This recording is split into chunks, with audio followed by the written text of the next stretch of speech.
Halo peserta didik, dimanapun kalian berada, salam sehat dan bahagia bagi kalian semua. Bersama saya, Ibu Paulun, saya akan mengajak kalian untuk bersama-sama kita belajar tentang teori asam basa. Seperti apa teori asam basa? Bagaimana pendapat para ahli kimia terkait teori asam basa? Mari kita ikuti pembelajaran berikut ini. Adapun tujuan pembelajaran adalah setelah kegiatan pembelajaran ini, diharapkan peserta didik dapat menjelaskan sifat asam basa senyawa menurut teori asam basa. Senyawa asam dan basa sudah banyak dikenal oleh masyarakat. Berbagai kebutuhan mulai dari makanan, minuman, obat-obatan, serta keperluan kebersihan semuanya dapat tergolong atau dikategorikan dalam senyawa asam atau senyawa basa. Apakah kalian mungkin dengan gampang bisa menentukan sifat larutan? Jawabannya pasti bisa saja. Kalau bersifat asam, sudah pasti berdasarkan alat rasa. Nah, secara umum, yang bersifat asam atau masam tergolong senyawa asam, dan yang getir adalah tergolong senyawa basa. Tetapi tidak semua senyawa kita bisa mencicipi karena sifatnya yang berbahaya. Nah, berikut ini akan dibahas konsep asam basa menurut beberapa ahli. Ada 3 ahli yang merumuskan tentang teori asam basa. Yang pertama adalah asam basa menurut teori Arrhenius. Yang kedua, asam basa menurut teori Bronsted-Lowry. Dan yang ketiga, asam basa menurut teori Lewis. Nah, kita akan bahas teori ini satu demi satu. Yang pertama adalah teori asam basa menurut Arrhenius. Menurut Tuan Arrhenius, asam adalah identik dengan menghasilkan ion hidronium atau ion H+.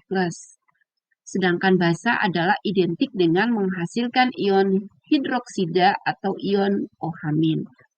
Sebagai contoh, HCl atau hidrogen klorida atau asam klorida jika di dalam air, maka akan terurai menghasilkan ion H+ dan ion Cl-. Contoh yang lain, asam sulfat atau H2SO4 di dalam air terurai menghasilkan ion 2H+ dan SO4 2-. Adanya ion H+ ini yang merupakan indikator dari sifat asam. Contoh untuk basa adalah natrium hidroksida atau NaOH.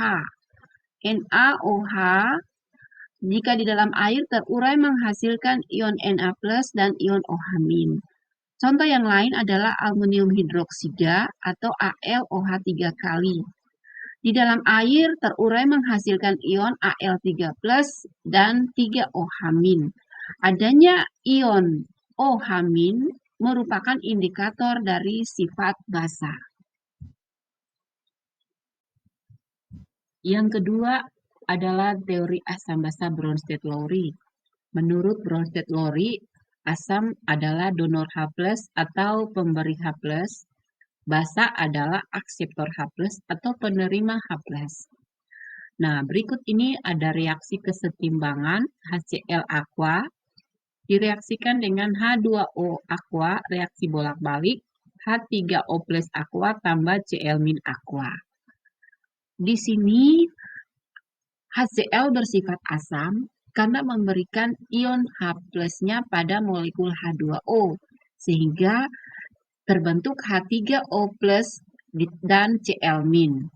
Nah, H2O bersifat basa karena dia menerima ion H+ dari HCl. Cl- adalah basa konjugasi dari HCl. Karena HCl di sini dia terurai melepaskan H+ tambah Cl- sehingga HCl bersifat asam, Cl- adalah basa konjugasi. Kemudian H3O+ adalah asam konjugasi dari H2O. Karena H2O dia menerima H+, sehingga terbentuk H3O+. Maka H2O bersifat basa dan H3O+ adalah asam konjugasi.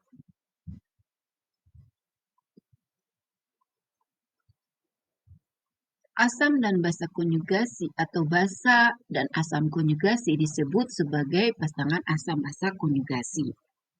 Nah, berdasarkan persamaan reaksi yang ada, maka yang merupakan senyawa asam adalah HCl dan H3O+.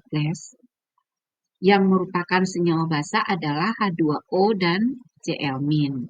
Sementara yang merupakan pasangan asam basa konjugasi adalah HCl dan Cl-, kemudian H3O+ dan H2O.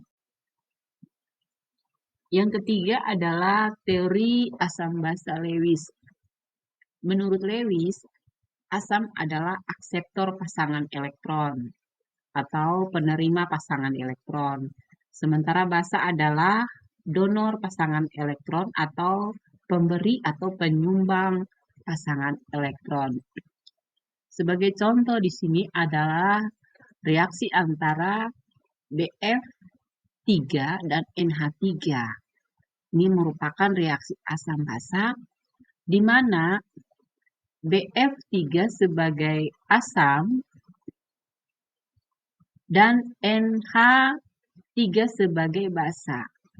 Di sini NH3 dia memberikan pasangan elektronnya kepada BF3 sehingga membentuk ikatan kovalen koordinasi antar keduanya.